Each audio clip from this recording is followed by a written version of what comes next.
Hello, everyone out there, and welcome to a little bit of a breakdown. It's actually going to be a big breakdown because we're going to try to go through each movie of James Bond. And I am joined here by my main man, Adam, who is very glad to have you part of doing this, my man. Thank you. Thank you for having me do this. You know, I'm a big Bond enthusiast. That's what I thought. I was trying to think of something that both of us can dig our heels into, and with the news of a possible new Bond being announced, new picture possibly, I thought let's get started at the beginning and kind of break this all down. We talked a couple years ago about some James Bond greatness, but we could always go a little bit deeper, and why not do it here tonight? But before we get started on James Bond, last night we covered on at the show the Mission Impossible films, and I was thinking about actually a conversation me and you had a couple years ago. It's been a while, where I tried to, and you could kick me for this one, folks. I tried to compare the Mission Impossible series to the James Bond series in a way, and I'm kicking myself because, especially after the last two movies, it's a little. The Mission Impossible movies, I love them. They're very good. But Bond is something a little bit different. Wouldn't you agree? I would definitely agree, yes.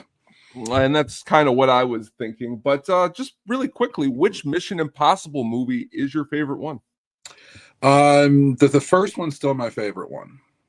And I really Right. did. I mean, I didn't think I would, but I really did like the last one, Dead Reckoning, part one. I did like that quite a bit. I like the character of Eugene Kittredge. I love that character so much. And he doesn't really appear, from the second one on until this one, until the most recent one. So it was nice to see him again. I'll probably be seeing the final one this weekend as well.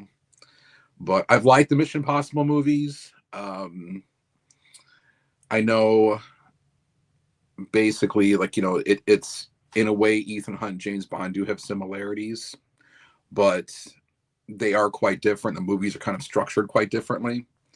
So, like, Mission Impossible is almost kind of like a rolling story of Ethan Hunt, whereas James Bond isn't exactly.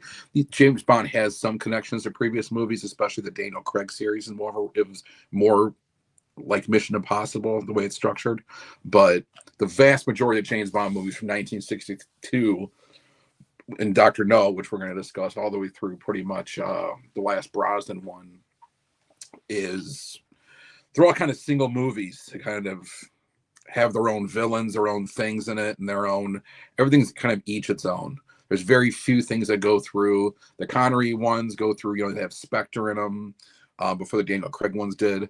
But that was all kind of, other than that, everything between like gadgets and characters and female leads, everything was kind of brand new in each Bond movie. And that's kind of, honestly, after thinking about it a lot, I've seen the new one. You're going to enjoy it if you're going to see it, especially if you like Dead Reckoning. You'll definitely enjoy, because it's a continuation of that, which is cool.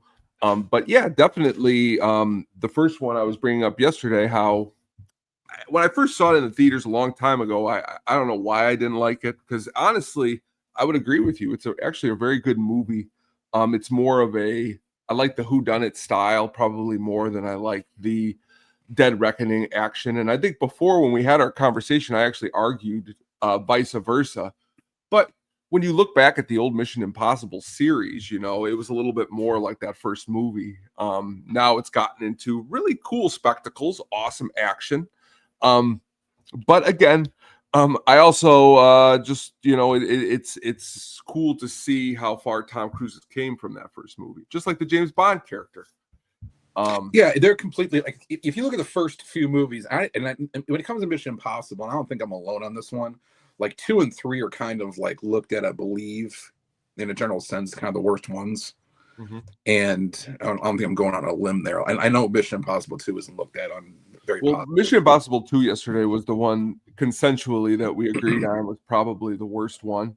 Yeah, I mean, 3 is saved because Philip Seymour Hoffman does a pretty good job, but still, it's when you get to Ghost Protocol, it turns into something I think different than those last two It movies. definitely does. That's when kind of like you have, well, I mean, yeah, you have like, because you have not just like, James Bond's kind of different. James Bond, you have James Bond. You have the Felix Leiter character that kind of goes, it appears in movies, but he doesn't play as a prominent role as the supporting cast of Mission Impossible does, like Ving Rhames and Simon Pegg, for instance. Mhm. They're all kind of, once Ghost Protocol hits and everything, it's almost like it's not just Ethan Hunt, it's that Mhm. whole team That's true. against everything else. So that's where it's a big difference between the Bond world and Mission Impossible.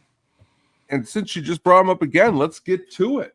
Today we're going to talk about the very first James Bond movie, which just happens to be Dr. No, released in 1962. It is the very first James Bond movie. To be fair, for probably the ages of 8 years old till 18, I thought For Your Majesty's Secret was the first one, but nope, it is this one. So let's get started. When did you first see Dr. No? Well, I saw Dr. No when I was a kid. My dad was a James Bond. He always liked watching James Bond movies. Awesome. And if I'm not mistaken, I can't pinpoint the first one I saw. I want to say it was a Roger Moore one. It was probably Spy Love Me or Moonraker, because I do remember Jaws pretty vividly. But other than that, my dad was a very when he watches James Bond movie, he always see like Dr. No the best. Oh, I don't personally like Dr. No the best, but that's the one he liked. And it's probably because it's the first one he saw and he liked it a lot, so he kind of had he was kind of attached to that one. But I saw that when I was a kid. I saw pretty much all these Bond movies when I was young, So yeah, I've seen Dr. No probably since grade school. I've watched it all the way through now, over and over and over. well, Terrence Young is the director on this film. Now, before he gets to Dr. No, have you seen any of the movies prior of his to Dr. No? No, not prior to that, no. So then he comes into the picture, okay, and he's going to direct this. Now, what you see, first of all, in this movie that I think, with the rewatch that I did this last week before doing the show, is just some of the beautiful locales. The cinematography, I think, is really, really awesome in the movie. This scene right here, we're going to play. Let's play it here. Damaged my organization and my pride. I was curious to see what kind of a man you were. I thought there might even be a place for you with Spectre. And I'm flattered. Now, in that scene, there is the villain, which we're going to get into a lot as we talk about the James Bond movies, because to me, that's where I find a lot of my favorites in this series is the villains. And just before we go a little bit more into the movie, what did you think of the villain in Dr. No? I like the character itself. It kind of set the tone for what a James Bond villain was going to be. And the funny thing about that one is that, I mean, they were basically Jawsed before Jaws did. Like, what I mean by that is that you didn't see the villain until over like an hour into the movie. You just heard about him, briefly here and briefly there. Jack Lord, who's Felix Leiter in that movie, does mention his name when they're in Jamaica. And that's the first time you really hear about him. You see a file that's pulled at the beginning after one of the murders, and you see Dr. No on it. So you see, like, a few things here and there. You hear his voice. When Professor Dent, Anthony Dawson's character, comes to Crab Key, the island, and he gives him the spider to kill Bond with, which is that's its own ridiculous thing we'll get into later. But you hear his voice. And it's a very, it's a very arresting voice. And the way they shot that when Professor Dent's in that room, you shoot it at a kind of upward, almost like a Dutch angle, to where it's pretty creepy. Like, you're in there. Also, you hear his voice and he's not being angry. He's not being loud. He's being very monotone. And it's almost like I said, it's very arresting, and it's much more intimidating that way. And the way he presents himself, it's very aristocratic. Kind of the way Bond presents himself. So it's a good character. And it's a good way to kind of introduce everyone into the world of Spectre. He gives some good exposition right there before that particular line that we just showed. But Joseph Wiseman, you know, it's in this movie they had a couple people that were American played Chinese people, so they did the best they could to kind of dress him up as a Chinese person. But whether they did a good job or not, it's to each and everyone's own, you know, the eye of the beholder. But he's a good villain. I just don't think he's quite in the movie long enough, and it has a lot to do with the runtime of the movie itself. The movie is if I'm not mistaken, is the shortest Bond movie there is. Yeah, so 109 minutes. So. Yeah, so it doesn't even have a runtime of 2 hours. So, but the villain itself is good. It's a good setup for Spectre. So the movies that come after that one, you start getting introduced to more characters in Spectre than eventually Ernst Stavro Blofeld. But yeah, I did like Dr. No, and his screen presence was definitely felt in that first movie, especially something that you've never seen before back in 1962. Now, go back to the very beginning. The gentleman who wrote the spy novel series, Ian Fleming. Now, when deciding that they were going to even do a movie, the producers had wanted to produce the actual 8th Bond novel first, Thunderball, which will come a little bit later as the first film. But I guess there was a legal dispute between the screenplay's co-author and Ian Fleming. So as a result, the producers chose Dr. No at first. And they chose Dr. No because also it was the most straightforward script. Yeah. It was, it was the easiest one to follow. It's kind of different from all other Bond movies. It's kind of like almost in a way like a detective story. Mm-hmm. Whereas other Bond movies, you kind of know who the villain is. You see the villain, you go through this whole adventure with them. This is kind of like Bond going and trying to find out who's doing this. Why is this happening? He doesn't have a particular mission except for find out who killed this guy, one of our contacts down in Jamaica, and report back and yada, yada, yada. So it's kind of a different, structure than most Bond movies. It was a very simple, straightforward one, so it's easier for them to follow. I know when they were first thinking about doing a Bond movie, because John Kennedy loved From Russia with Love was his favorite novel. But so that kind of like also helped the studio be like, you know what, let's make one of these movies. But they chose that particular one for the reason that you said. And on top of that, I said, you know what, this is the easiest one to follow. Audiences won't be confused by any of the plot, so they just went along with it. Yeah, I mean, and producers of the film, Harry Saltzman and Albert, is it pronounced Broccoli? Yeah, Broccoli. Albert Cubby, they call him Cubby Broccoli. That's awesome. But to get this all started, I mean, would you imagine, let's go back in time here, that they would have thought when producing this first movie that it would ever gotten to the level that it is at today? I highly doubt that. Yeah. I can't imagine they would. They could have imagined, well, this might be a little hit series, or we can make a handful of movies out of this. Mm-hmm. But I can't imagine, and the reason why I know that is because not only is it something that you're taking a chance on, but like they originally did, so Ian Fleming originally didn't like Sean Connery as this character. He didn't want Sean Connery as this character. He was thinking of more of an aristocratic type British actor. He liked Roger Moore, but Roger Moore was busy doing the same. He couldn't do this. So he eventually, when he saw the movie, he did warm up and be like, wow, the Sean Connery did work out really well. But Sean Connery was more of a rugged middle-class guy.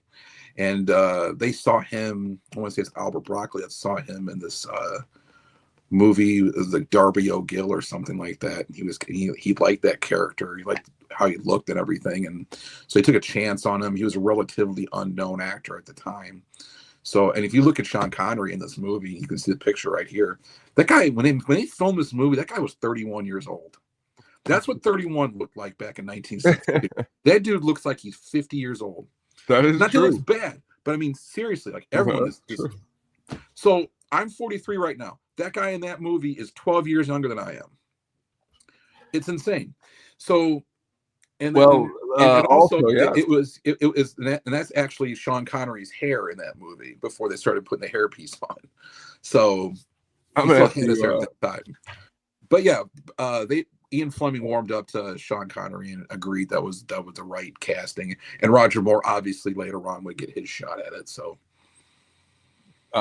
Definitely is funny because I've never really thought of that because I'm also 43. Looking at Mr. Sean here, thinking, well, that's though. I guess maybe the cool aura of Sean Connery maybe is in that regard. But in this scene here, you get to see some of Sean Connery's smoothness at play.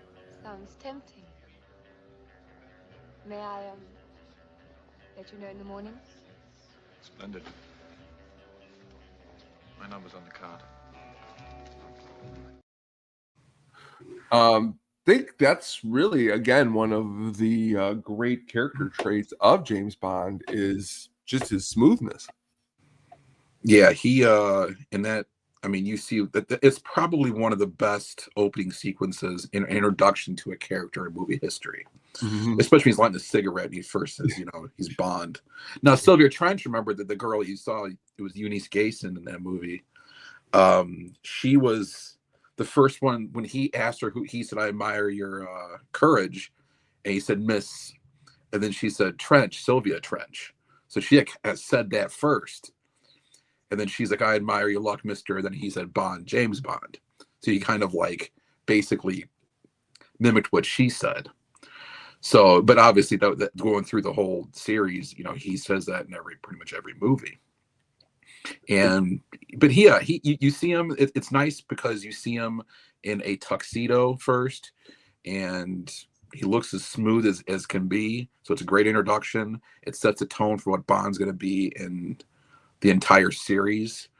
So, and that's why most people, I think, in their heads think of Sean Connery as your quintessential James Bond, because they think of that scene right there, like that's my guy, that's James Bond. Now you don't have to answer who is, but is he your favorite James Bond? Oh, I'm definitely willing to answer that. Roger Moore is my favorite. That's what I thought. That's because when yesterday when I brought it up on the show that we were going to be talking about this, that was the question that Yumper asked me, and I always swore you said it was Roger Moore, but Roger Moore's great. Sean Connery's great. Honestly, when we talked about it a couple years ago, and I went back and watched the Timothy Dalton movies, I like those movies too. So they're all good. That's what's cool about this. It's not like anything we're gonna pick is like, oh well, here we go. Here's the dud. You're gonna find something that you enjoy in all of these. I mean, the performances in these movies are great. Jack Lord, as Felix Leiter, Bernard Lee as M. Just to name a few. Yeah, Bernard Lee. I mean, he was, he played M and Dr. No here. It's kind of interesting because when you first see him, he says, instead of saying MI6, he says MI7 because they didn't want to offend MI6. So they dubbed it over.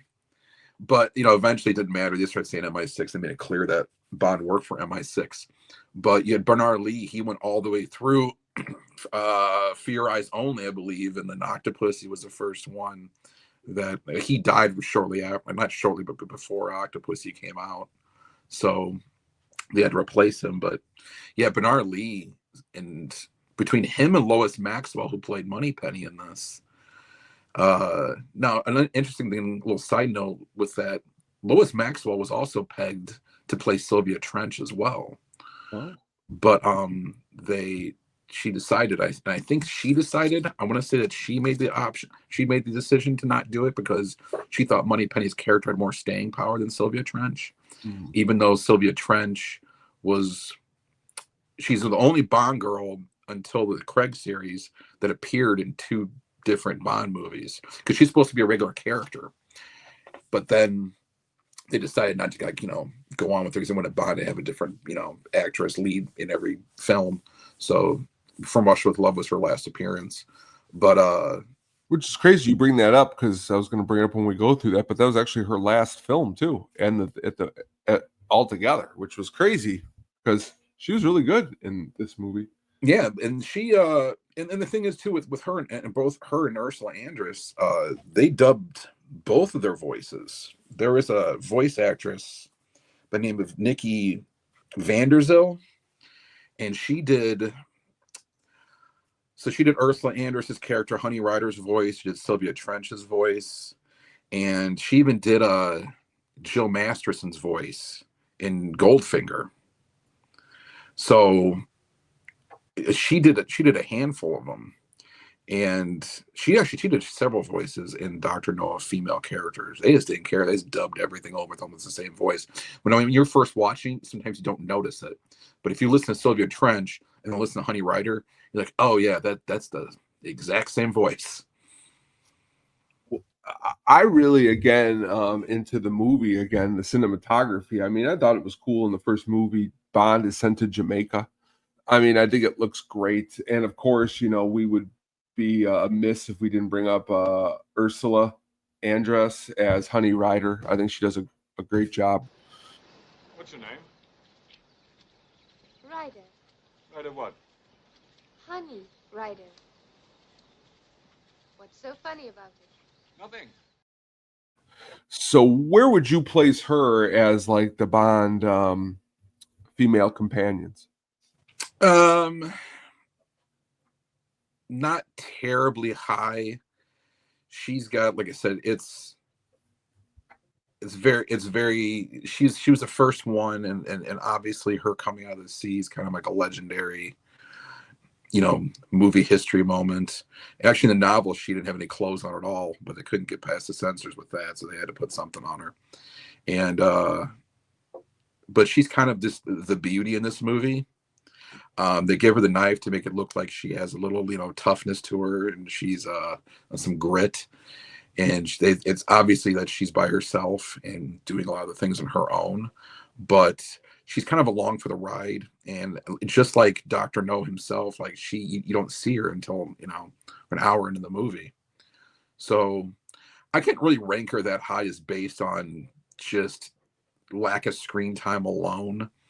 And Ursula Andress, bless her heart, is just, not the actress that some of these leading Bond girls were, that came later on.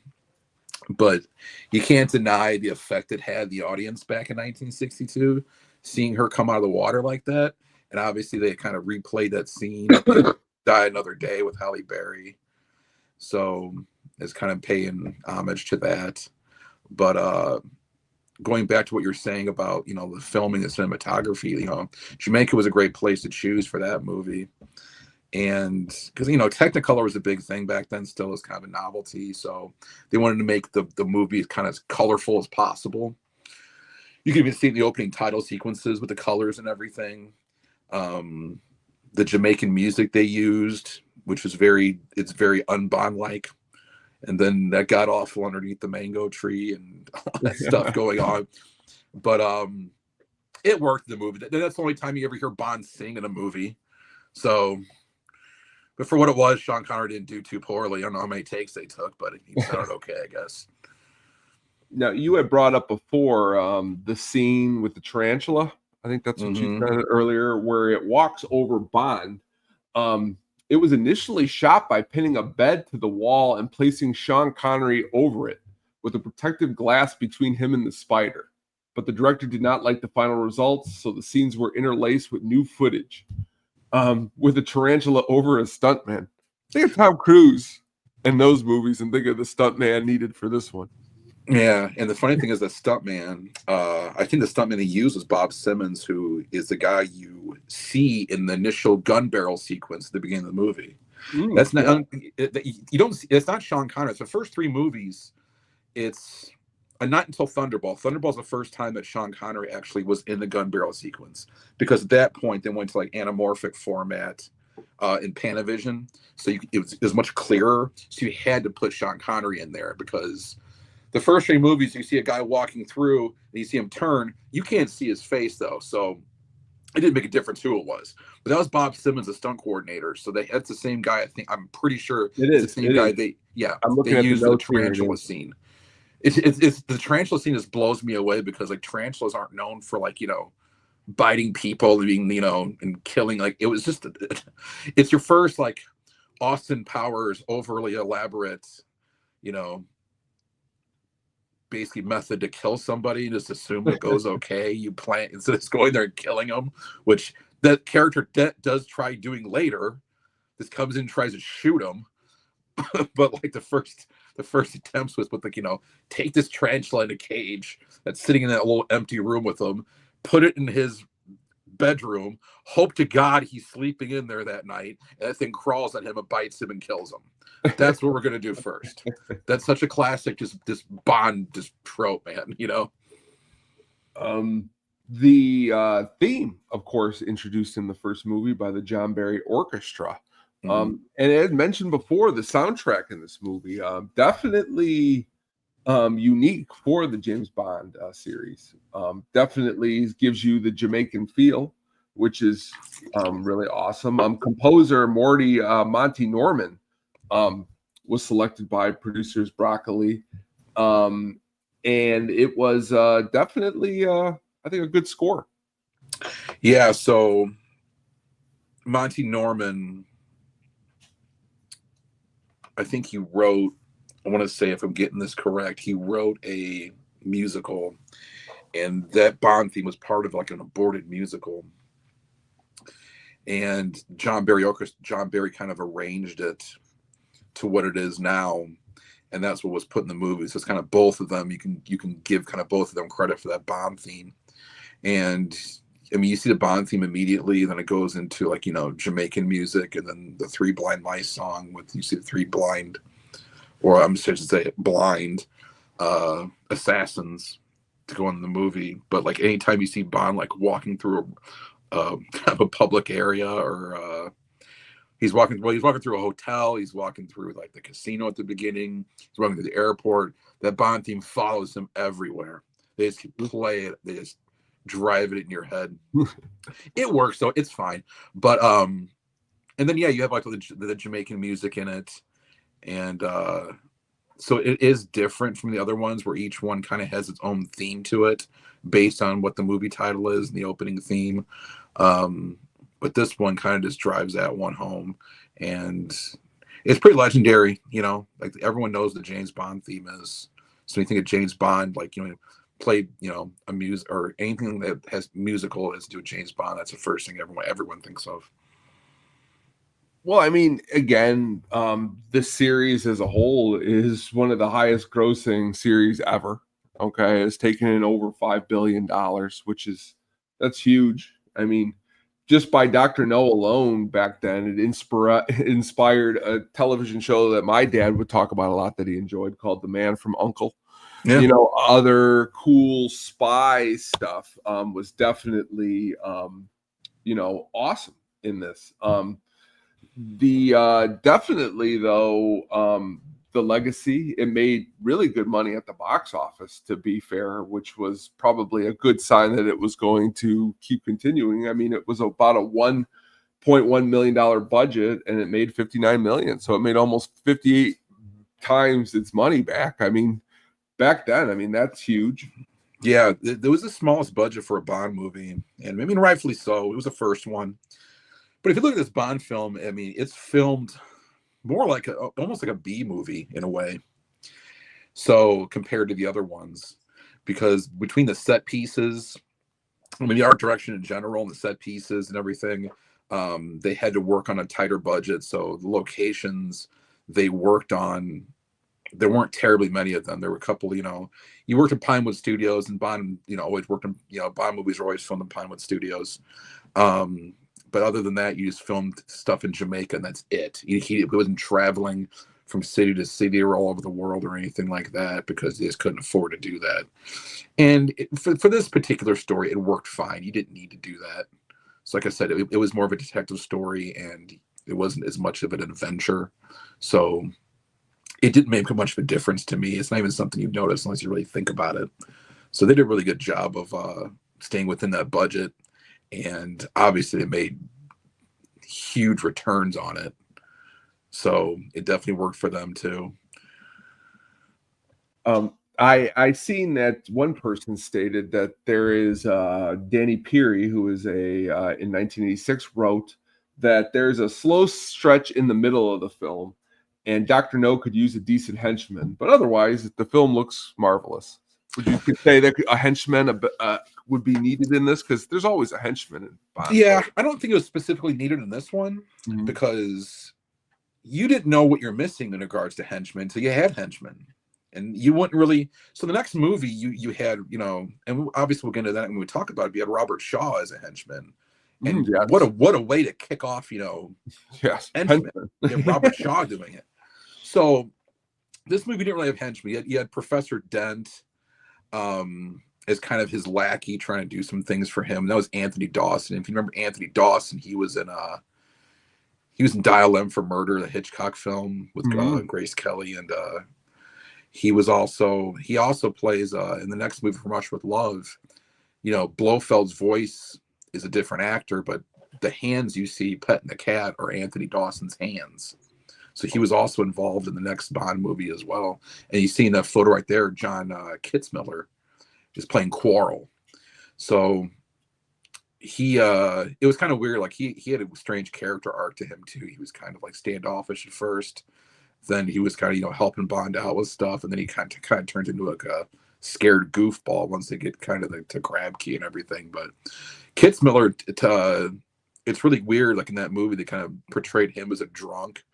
Felix Leiter makes that comment about his breath, like breathe on him and the dragon and everything. And then Kitzmiller, he ended up dying like a couple years right after this of like cirrhosis. The guy really was like an alcoholic. But he was also the first black actor to ever win a Best Acting award at the Cannes Film Festival. So this guy had done some things before that, not much stuff I really heard of. But he was pretty good in his own right, and they brought back his quote-unquote son, Quarrel Jr., for a few scenes, a segment in Live and Let Die with Roger Moore. So they kind of kept that, they kind of threw back to that character as well. But, you had Quarrel, you had Anthony Dawson, you had some guys like that. Obviously, when the Bond movies move forward, you're going to have more guys, either whether protagonists or antagonists, henchmen, or people who help Bond's efforts. They kind of flush out their characters a little bit more in the next films to come. This one, these are all just like basically plot pieces to kind of move the story along. And I would agree with that. Now, before we wrap this up, I have a question that Mr. Yumper wanted me to ask you. Now, with the current possible news of a new James Bond being mentioned, is there someone particularly that you have in mind that you would like to see play James Bond next? I mean, there's not a particular. I mean, if you asked me this 5 years ago, I would have said Michael Fassbender, probably in a heartbeat. I'm a big Fassbender guy. Henry Cavill would be a good one. The weird thing about Henry Cavill is, you mentioned The Man from U.N.C.L.E. earlier. He was, in The Man from U.N.C.L.E., the movie that they made, and he was also in a Mission Impossible movie. So that kept in there. But which, to be fair, I think back to Mission Impossible, he was probably my favorite side person in that movie. He did a great job, so I would agree with you. I think he'd be a good Bond.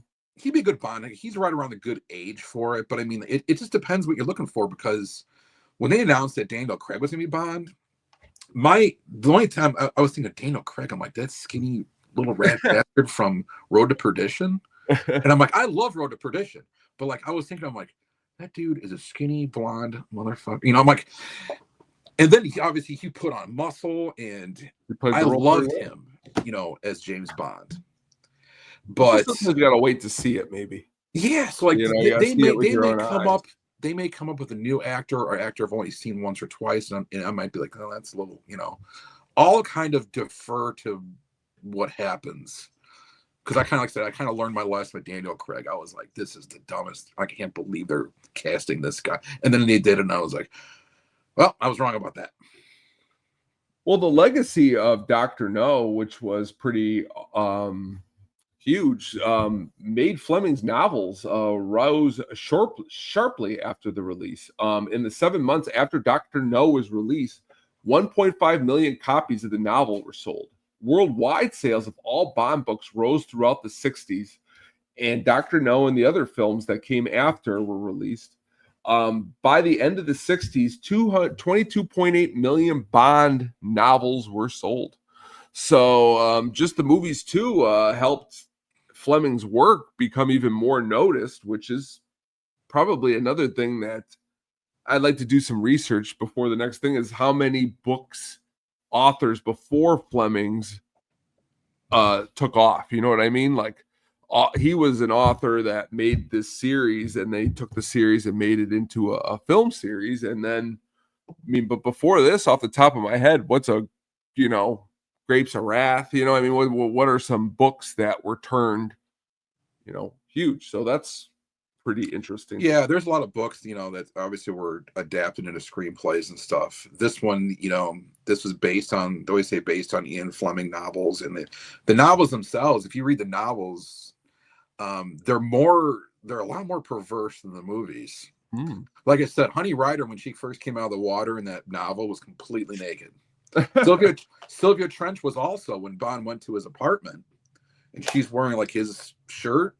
She in the novel, she's not wearing anything. But you at that time, you know, you couldn't really get away with that with the censor. So there's no way that was going to make it in the movie, and that's fine. You didn't really need that, but that's just an example of how like you can get away with a lot more in a novel than you can in a feature film. And speaking of apartments, like that's another little thing about Dr. No. That's the first time you see Bond's apartment, and it's one of only 3 times in the entire Bond series, all the way through the Craig films and everything, that you actually see his apartment. You see his apartment there. You see his apartment at the beginning of Live and Let Die when you first meet Roger Moore, and then you see it in Spectre, and that is it. But again, I hope everybody out there has enjoyed our deep dive into Dr. No, the very first James Bond film. Now, please look out in the next couple weeks. We're going to go to the next film, which will be From Russia with Love, which I believe we talked about in depth on that original thing. So it's cool to be going through each one of these and kind of learning new little stuff and talking in depth about that. So yeah, like this was a good, like I said, Dr. No, just to wrap it up, was a very good baseline for the Bond series, and I think they did a good job of keeping a lot of the stuff that worked in this film, and then you start seeing things build upon that in the next handful of movies with little more complicated and complex storylines, female leads that really push the plot forward rather than just being a plot piece. And then you start seeing, a lot more of a specter of the organization. In this movie, one thing I do want to mention before we go is like you do see who ends up being Q in this movie is played by a different actor, but he's Major Boothroyd in this, and he gives him his Walter PPK for the first time. And then From Rush with Love, you first see Desmond Llewellyn as Q. Well, he's not referred to as Q in the movie still yet until Goldfinger, but you first see that character in Dr. No, give him his Walter PPK. But then, like I said, later on, he starts getting gadgets, and it kind of evolves into everything evolves from this. So it was a very good kickoff baseline, to the series itself. They did what they could in the budget they had. They did very well. Obviously, Sean Connery was the right pick for that film, so it was very well cast. And going forward, it just obviously grew into something much larger the next few movies. So yeah, if people haven't seen Dr. No, which I don't know how many James Bond people who know James Bond haven't seen Dr. No, but I have a feeling a lot of people who were introduced to James Bond in the Craig era haven't seen a lot of the older movies maybe. So this is a great way just to start, like, hey, this is where it began. And you'll see things like, oh, this is where this started. This is where that started. This is where, So, like I said, it's a good start, and it grew after this. And the next one, it really starts kicking into high gear. And From Rush with Love. Yeah, so please stay tuned because that's where we are going to be going after this is into From Russia with Love. So I hope everyone out there has enjoyed our James Bond talk on Dr. No. As stated, look out for the next one, which will be From Russia with Love. Also, check out last night's At the Show episode where we talked about the Mission Impossible film series. I also talked about, too, you said you like documentaries, right? Oh yeah. I watched a good one. If you're interested on HBO, they just did one on Paul Rubens. Pee-wee's Big Adventure. I grew up on that. Watched that movie a lot as a kid. But very interesting, in-depth documentary on him. It's a two-parter. You should check that out. But we will see you guys again soon. And also dropping this week, my main Adam, those movie reviews that you did. Those are going to be coming on our sadisticpenguin.com and look into those too because we love talking older movies too. We talk every type of movie here at the Sadistic Penguin Studios. So look out for that. And thank you again, Adam, for joining me. I appreciate it, and I'll be writing some more here soon once I get the whole site figured out and get some stuff on there. And we cannot wait to have me aboard. We cannot wait. So thank you very much. And everyone out there, have a good rest of your week and take care.